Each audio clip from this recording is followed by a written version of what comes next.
स्वराज मराठीमध्ये आपलं स्वागत आहे। सर्वसामान्यांचा आवाज, निर्भीड, बेधडक, स्वराज मराठी।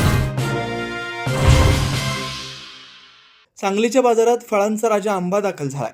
हंगामापूर्वी सांगलीच्या कृषी उत्पन्न बाजार समितीमध्ये देवगडचा आंबा पोहोचलाय। पहिल्याच आंब्याच्या सौद्यात कुणकेश्वर इथल्या शेतकऱ्याच्या हापूस आंब्याला तब्बल 2,500 रुपये इतका डझनाच्या पेटीला दर मिळालाय।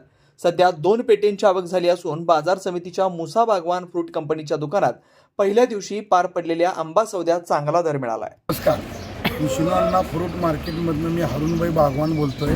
मुसा अबलाल बागवान MEB दुकानात सालाबादप्रमाणे दरवर्षीप्रमाणे यंदाही पहिल्या देवगडच्या आवकचा मान MEB या दुकानात मिळालेला आहे आणि यंदा लवकर म्हणजे 2-2.5 महिने लवकर आंबा मार्केटमध्ये सांगलीमध्ये दाखल झालेला आहे। याचं कारण असं की गेल्या वर्षी ज्या झाडांना फळ लागलेलं नसतो ते यंदा लवकर येते, त्यामुळं लवकर आवक झालेली आहे आणि देवाच्या कृपेनं यंदा वातावरण पोषक आहे।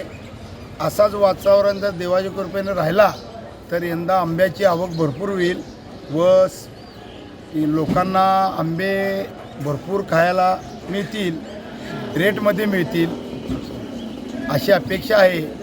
व यंदा हा जो माल आलेला आहे नामदेव चंद्रकांत धुरी कुणकेश्वर यांच्या बागेतला हा माल आलेला आहे। अजून दुपारनंतर या मालाचे सौदे चालू होतील, चांगला रेट यायची अपेक्षा आहे।